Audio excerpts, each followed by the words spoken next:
Welcome back to another installment of High Five. I, as always, am your host, the one, the only, the second Irish Bandit. We are getting ever closer to Halloween, one of my favorite days of the year.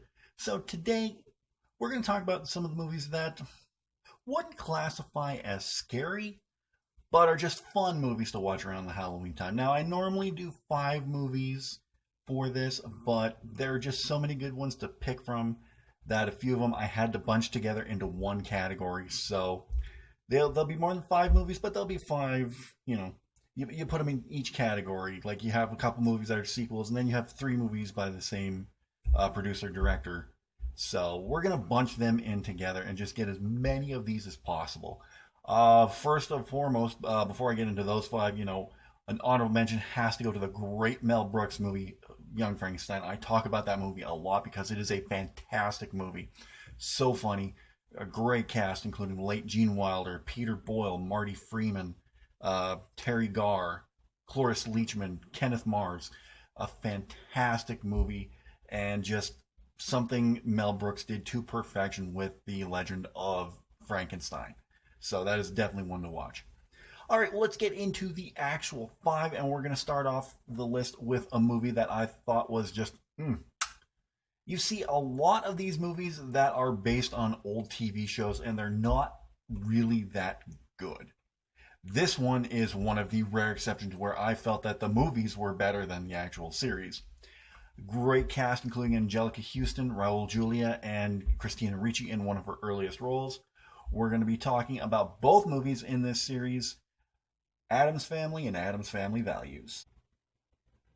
Now, before there was a TV series, The Addams Family, there was Charles Addams' original drawings, which then transitioned into 3 seasons of a highly popular TV show about an oddball family called the Addams Family. You had Patriarch Gomez, his wife Morticia, who he was madly in love with, their children Wednesday and Pugsley. You had Uncle Fester, you had Grandmama, you had the giant butler Lurch, who in the original TV series, they pulled down a noose and it made a different sound every time Lurch would come along. You rang. I don't remember Lurch saying "you rang" any time in the Addams Family movies, but I felt that the Addams Family movies were just done to perfection and were better because you had such a great cast. You had Raul Julia as Gomez. You had Angelica Houston as Morticia. You had Christina Ricci as Wednesday Addams. In the second movie, you had Carol Kane as Grandmama. I don't remember who played Grandmama in the original movie, but it was a different woman in both movies. And you had Christopher Lloyd as Uncle Fester in both movies. Oh, he did a fantastic job. And you can imagine my shock years later when I realized that Uncle Fester was Doc Brown from the Back to the Future trilogy. But the first movie has to deal with the loss of Uncle Fester, who has been missing for 25 years. In this one, he's Gomez's brother, but if I remember correctly from the original series, he's actually Morticia's uncle. But whatever. Fester has been missing for 25 years. They hold a seance to find Fester every year for the past 25 years. They're the family attorney, Louis Tully. No, not Louis Tully. I'm thinking of Ghostbusters. Tully Alfred, that's it. Tully Alfred is being swindled by a loan shark whose son suspiciously looks a lot like Fester. So they send him into the Addams Family house to try to take the Addams Family fortune by hook or by crook. It's just a wild, wild movie and so much fun to watch, to see these characters come off the screen.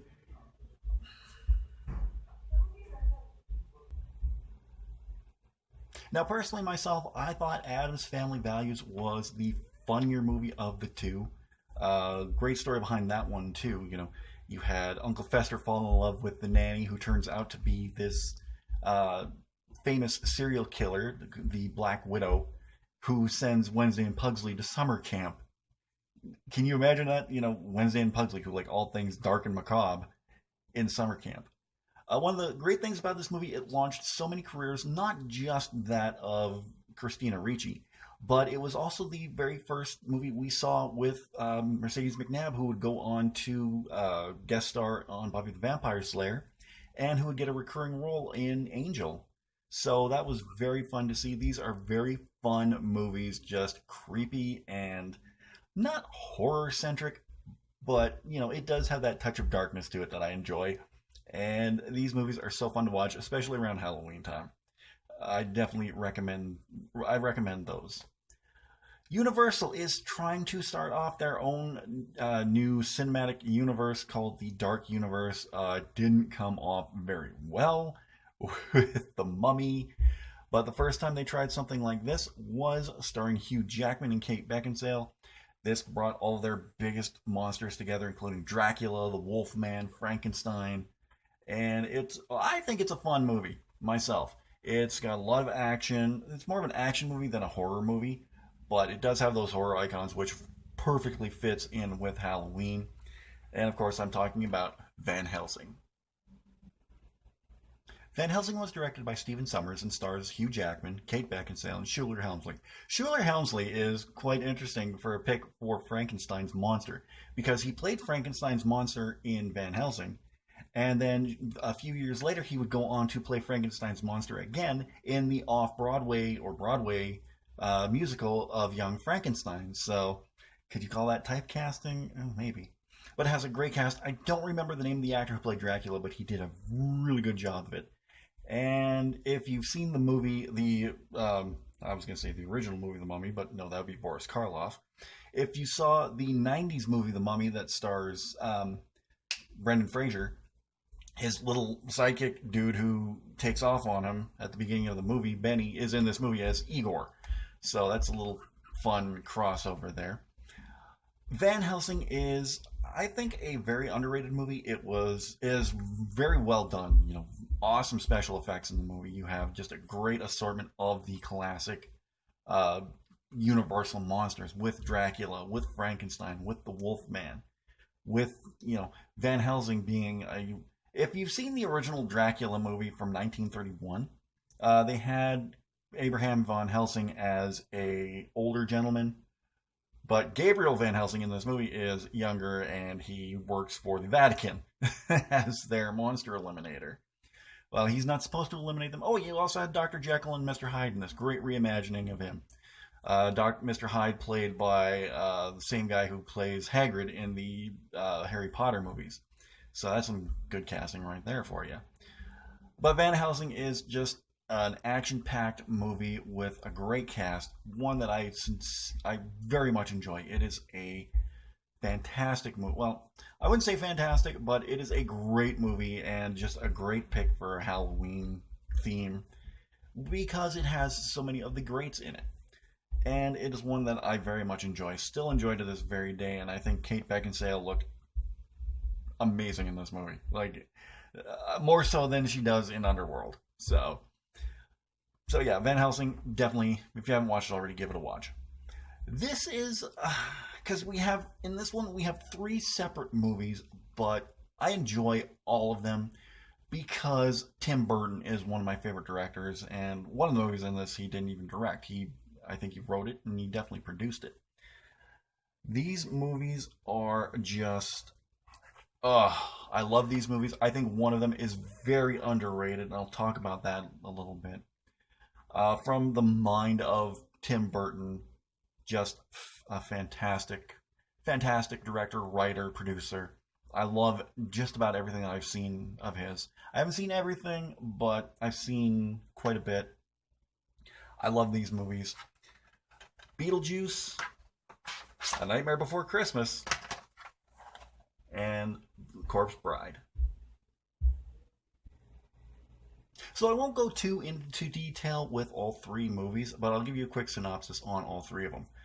First and foremost, you have Beetlejuice, directed by Tim Burton, starring Michael Keaton, Alec Baldwin. I was going to say Alec Guinness, but no, that was Star Wars. Alec Baldwin, Gina Davis, Winona Ryder, one of her earliest roles.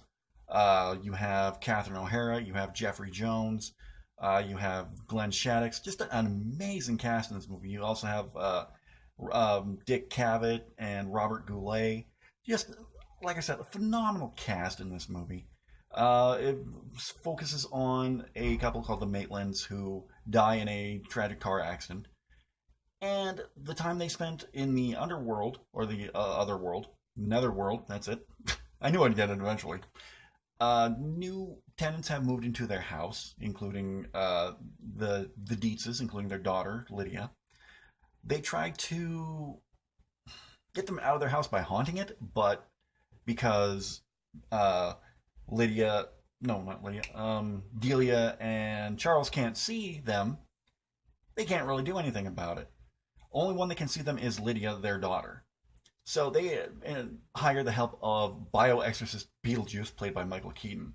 And once he is on the scene, everything goes to hell very quickly because he is a rambunctious spirit, to say the least. I loved Beetlejuice. I thought it was just imaginative and colorful, spooky, fun, funny. You have Michael Keaton doing some of his best lines, some of his best work in this. And I'm glad to see Michael Keaton making a resurgence with movies like RoboCop, Birdman, The Founder, uh, and now he's Vulture in Spider-Man Homecoming. Like that is, I am so glad to see Michael Keaton back. He is one of my favorite actors. So yeah, Beetlejuice is just a fun movie with a great cast. One you should definitely watch. Then you have Nightmare Before Christmas. This wasn't directed by Tim Burton. It was directed by Henry Selick, I think. Yeah, Henry Selick. I was right. Ha! But it was produced by Tim Burton with music and lyrics by Danny Elfman, based on a story and characters by Tim Burton. Screenplay by Caroline Thompson. This is about Jack Skellington, the king of Halloween Town, who is just fed up with all the scares and all the frights and wants something different. So he travels to Christmas Town, and he wants to bring Christmas to Halloween Town. Wow, this is such wow. First time I ever watched this movie, it was like, you could get away with stuff like this in a Disney movie. Well, at the time, it technically wasn't a Disney movie. It was made by Disney's subsidiary Touchstone Pictures. But recently it's come under the umbrella of Walt Disney, so they've kind of loosened up a little bit with things like that. And this is a fun movie, great music throughout. Like, this is a movie that I watched so much that I started knowing the lyrics to every song, and I started singing along with it and could match Danny Elfman's voice perfectly. So you can see how often I've watched it. But it's a fantastic movie and one that I highly recommend. And then you had the underrated masterpiece of Corpse Bride. This one was directed by Tim Burton, I do believe. He was one of the directors, also directed by Mike Johnson, written by Tim Burton. Again, you had music by Danny Elfman. Danny Elfman can do no wrong when it comes to a Tim Burton movie. I think he even did the music for Beetlejuice as well. Music by Danny Elfman, yeah. So there's a connection between all three, other than Tim Burton. But Danny Elfman does the music. I think he did the music for Edward Scissorhands too, another great Tim Burton movie. I would probably get into that one by Christmas time though, because it is more Christmas themed than Halloween themed. But Corpse Bride is just a fantastic movie. I love that movie. That's probably one of my top 5 favorite Tim Burton movies. I wouldn't say it's number 1, but it's damn close. You have the character Victor, played by Johnny Depp, or voiced by Johnny Depp, I should say, who is getting married to a woman he doesn't even know, trying to recite his vows properly. He thinks he's putting a ring on a twig. It turns out to be the reanimated corpse of Emily, who was murdered by someone she was supposed to marry. I think this has one of the best stories of a Tim Burton movie. Like, when you connect everything all together, it's like, ooh, what a story. And that ending. It took me so long. It took me so long to understand that ending, and when I did, this movie makes me cry every time. I'm not ashamed to admit it. Every time I watch it at the end, it just brings out something in me that just Oh, that's so beautiful. Because it is one of the most heartbreakingly beautiful moments in all of cinema. So those three Tim Burton movies are ones definitely you should watch. We're going for another duo of movies here. This one is one of the movies of my childhood. I've loved this movie ever since I watched it. And the sequel is criminally underrated. Like, if you ask me, the sequel to this movie is criminally underrated. I spoke with Ernie Hudson about this, and I even told him this. But talking about Ernie Hudson, you probably know what's coming up. This movie is just fantastic, and it spawned another successful Saturday morning cartoon. I love this movie. It is Ghostbusters 1 and 2. Both Ghostbusters 1 and 2 were directed by Ivan Reitman and were written by Ivan Reitman as well, and Dan Aykroyd, who also starred in the movie as Ray Stantz, and both movies have incredible casts. Well, it's the same cast in both movies, basically. You have Bill Murray as Peter Venkman, you have the late Harold Ramis as Egon Spengler, like I said, Dan Aykroyd as Ray Stantz, you have Ernie Hudson as Winston Zedmore, you also have Rick Moranis as Louis Tully, Annie Potts as their receptionist Janine. Both movies are so great. The first movie is just basically setting up meeting the Ghostbusters and how they became the Ghostbusters, and the fight with Gozer the Gozerian and Stay Puft Marshmallow Man as well. And then the second movie I thought was very underrated. Like, everybody says, oh, it's one of the worst sequels ever made. I don't see it. I don't see how that was one of the worst movies, one of the worst sequels. It's actually pretty good. Like, it doesn't compare to the first movie, no. But it's not as bad as everyone says it is, and I think it's criminally underrated. It's just as funny. And if you think about it like this, it's pretty much the same movie as the first one. I think that's where a lot of people are turned off by, because it is practically the same movie from,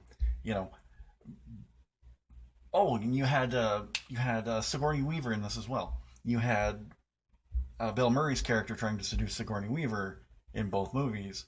You had Sigourney Weaver's character as the central plot for the movie. In the first one it's her, in the second one it's her son. Then you have the Ghostbuster is getting locked up in jail or in a psychiatric ward. But yeah, if you look past the fact that it's basically the same movie, both movies are enjoyable on the same level. Like, I love Ghostbusters 2. It's a fantastic movie and very, very underrated.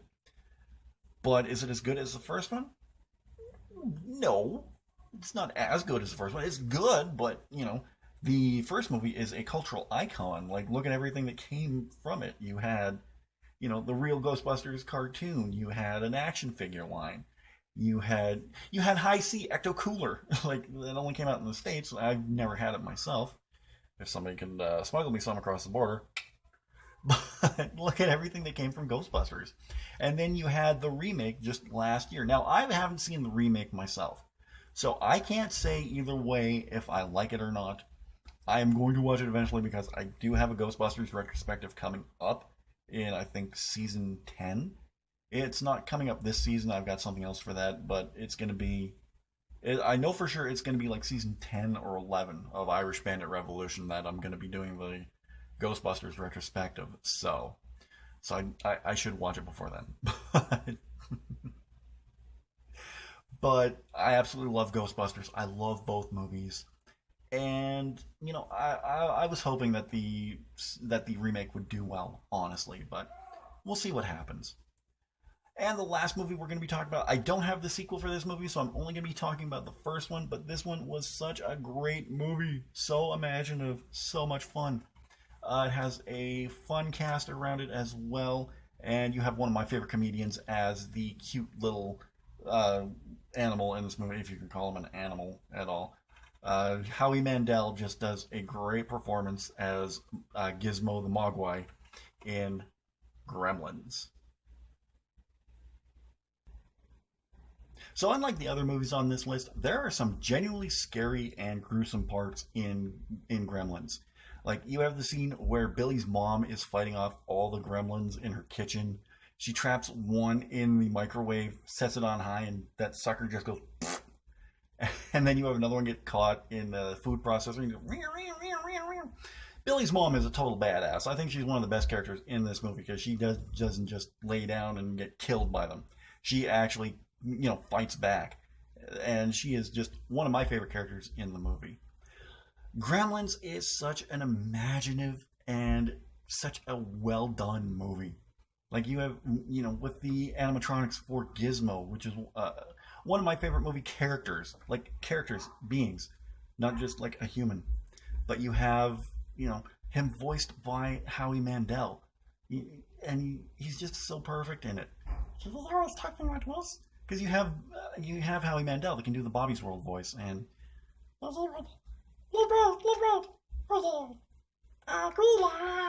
I just absolutely love Gremlins, and it kills me every time the end of the movie when the old Chinese man says, "Oh, he wants to say something. He wants to tell you something. You can understand him to understand. One only needs to listen." And that's one thing that I've always remembered. That one thing that I always love. But then you see Gizmo pop his head and oh my heart. Oh, that just gets me every time. But I absolutely love Gremlins. I've only seen Gremlins 2, the new batch, like maybe a handful of times. I'm still looking for that one. I have to get that one for my collection because that one is such a complete 360 from the original one. Whereas Gremlins was a little more serious. This one is not. Gremlins 2, the new batch, is not serious at all. It just takes everything and puts it on its head. Like, you have Leonard Maltin, who was highly critical of the movie, get attacked by a bunch of gremlins. You have Hulk Hogan in the movie, which automatically, to me, makes it the best movie ever. But Gremlins is just, a wild ride from beginning to end. And it's one, I watch it Halloween and I watch it at Christmas, kind of like A Nightmare Before Christmas, because it does have that Christmas theme to it. So, it's definitely one you can get away with watching both times of the year. Alright, well, that has been the High Five for this week. I want to thank you guys for joining me for this.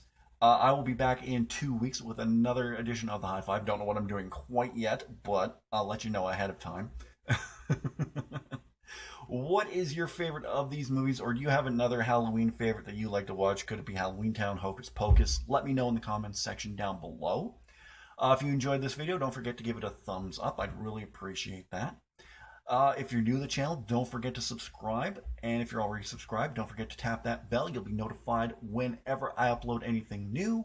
And don't forget to visit the merchandise store for your Irish Bandit Revolution merchandise. Link will be in the description down below. Or you can just go to redbubble.com and type in Irish Bandit Shop.